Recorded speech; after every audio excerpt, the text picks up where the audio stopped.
My name's Kev, and I'm going from 0 to 100K authentically in my creative business in just 1 year without abandoning joy, integrity, and play. So I want to break down everything that happened last month in May, the revenue, the numbers, what worked, what didn't work, all of the breakthroughs that I had, the high value skills that I'm embodying, and all of the mental and somatic practices that are helping me become the person who can make $100,000 authentically in just 1 year. So I want to show you exactly what's going on. Let's dive right in.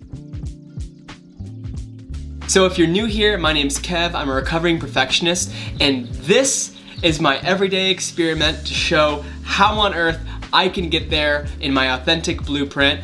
I'm breaking it all down so that you can be inspired by hopefully all the mistakes I make and all the breakthroughs that I make. So without further ado, let's dive into May. So for 4 years, I struggled to get consistent leads in my design and fabrication business, even though I was an award-winning furniture designer. But I finally had a breakthrough, and I created a simple experiment that is now helping me get consistent leads while staying authentic to myself. So I want you to be able to implement all of this into your creative business today. So in this video, I'm going to be sharing everything I did last month to generate 5.7K from scratch while staying in my joy and integrity, the biggest mental and somatic breakthroughs that made this all possible, what I'm currently working on to scale my business to 100K, and the 4 high value skills that are going to take me to 100K this year, guaranteed. But I want to open with a nice quote. So, I would love to live like a river flows, carried by the surprise of its own unfolding. That's John O'Donohue. I don't know why it was in here, but it was, and it's powerful and beautiful. So that's me sharing it. So I'm gonna recap everything that happened in my design build business last month. Lots of cool projects in the door, fun wood sculptures, lots of steel work. I do mostly metal fabrication. I do handrails, gates, sculpture, art pieces, furniture, a little bit of everything. So I made some big things. I love stuff that's dynamic, that moves, sliding gates that look really choice and sexy, cool little details. Just some photographs of what it's like to be in my space, how I feel so free in there. A stainless steel truck rack for landscapers, new partition seating and tables for restaurants. I do a little bit of everything. Started a sauna business, no cash flow yet, but we're just getting going.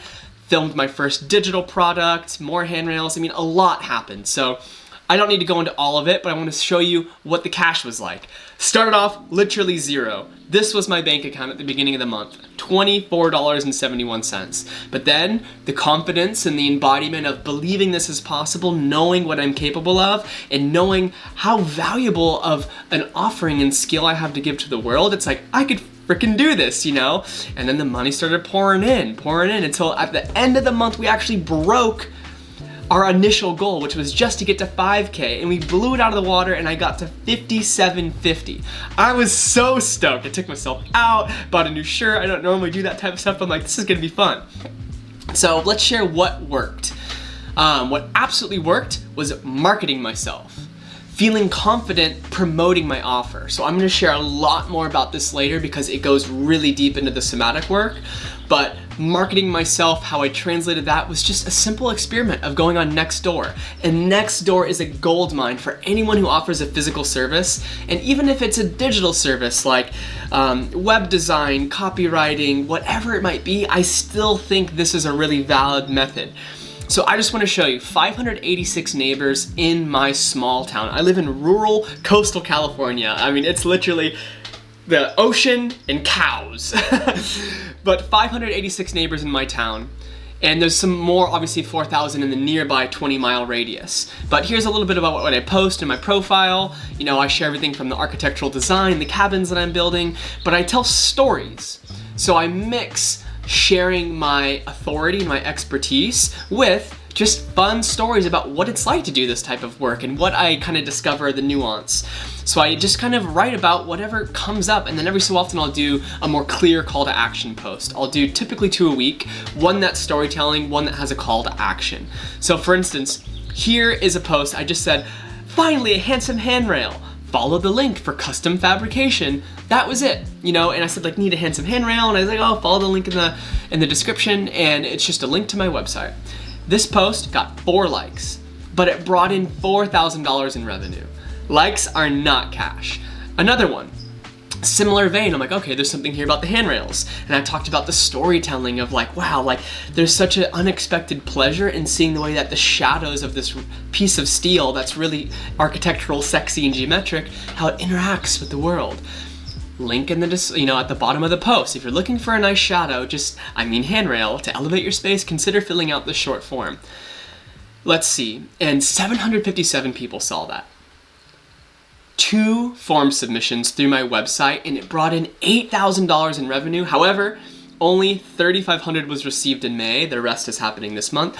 But let's break that down. That's $10.56 per view that I got paid, essentially, for posting that. All for free. So why is Nextdoor a goldmine for me? Direct channel to market. It's a free resource. It's typically higher net worth users, i.e. older people that are homeowners. And no one is really showing up here authentically as a service provider. Everyone's like, I'm the best handyman, book me, And it's like, no, like, what if I used it like any other social media platform and wanted to connect with people and wanted to be myself? And so the algo also shows everyone who happens to log on within like a week that post. So it's not biased at all.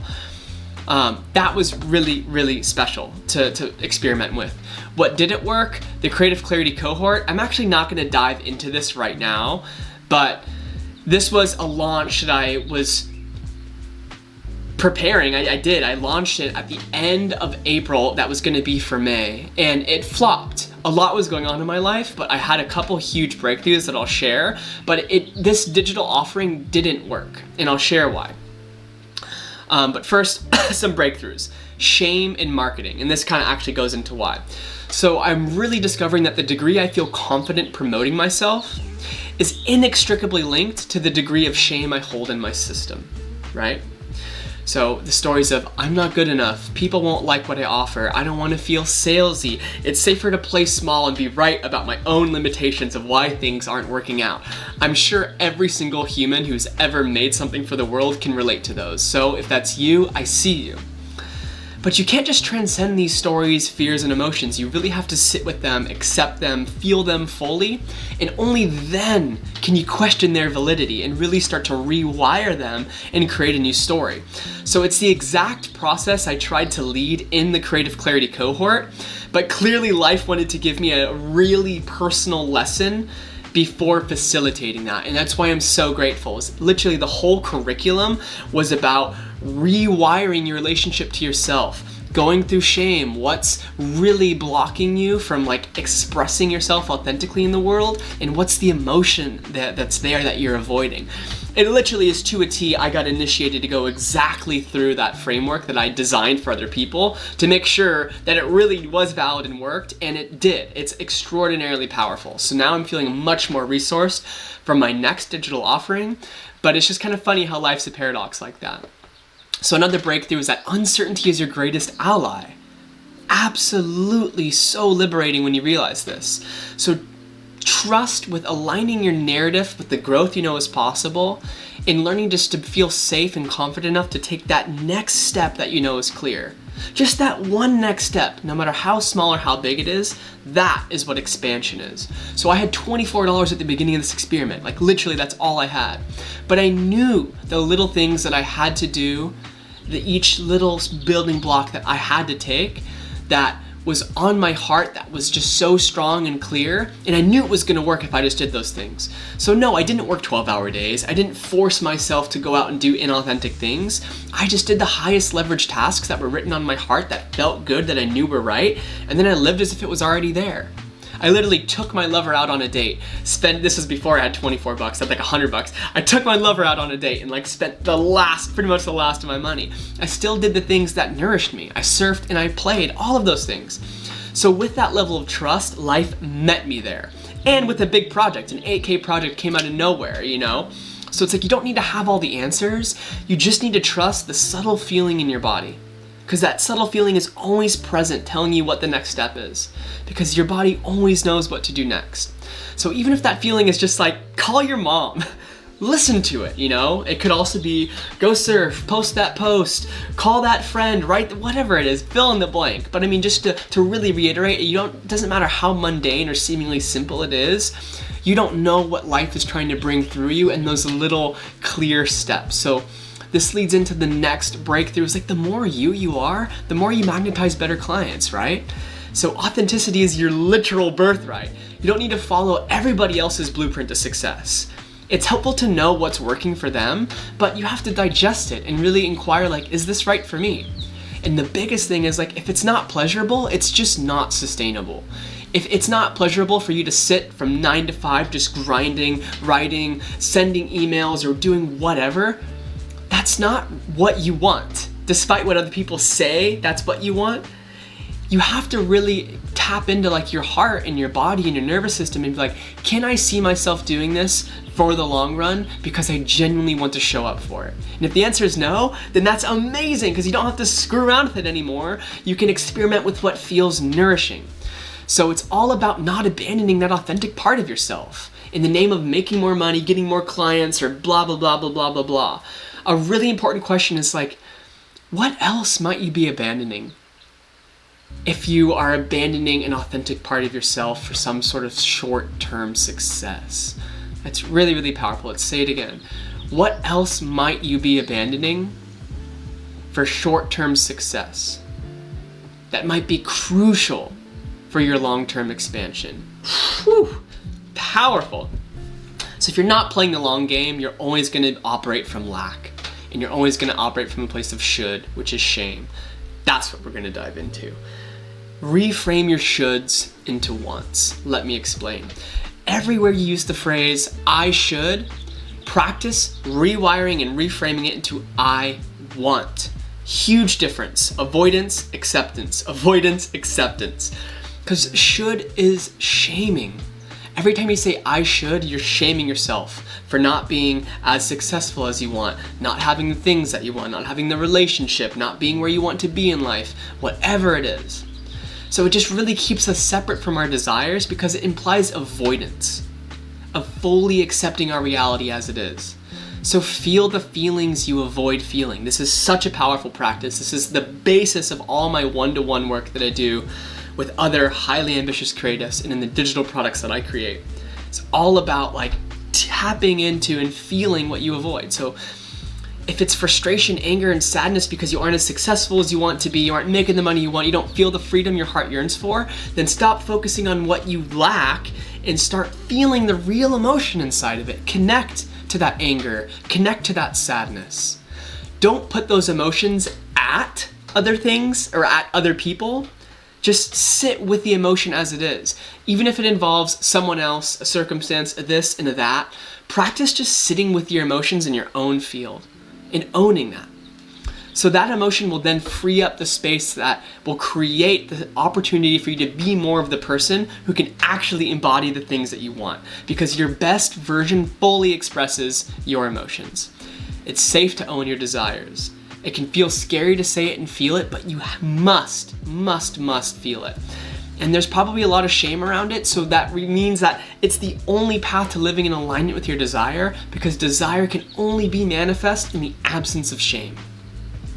So embody and own your desires no matter how silly, basic, petty, snooty, or spiritual they are. Now last but not least, let's talk quickly about the 4 high-level skills that are taking me to 100K. 1. Clear, confident communication. Learning how to communicate effectively and position yourself as an authority in whatever niche you're operating in is absolutely huge.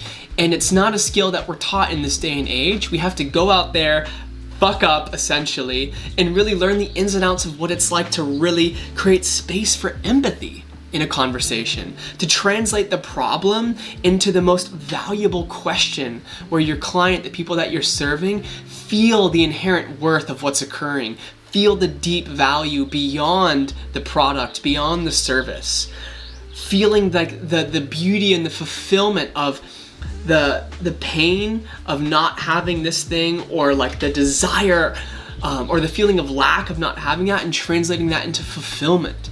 That is powerful. So then the second one, I know this is not categorized as what a traditional skill is, but I 100% believe that knowing your worth and embodying it is a discipline, an art form, and a skill. So it's really a practice of redesigning your narrative around money, right?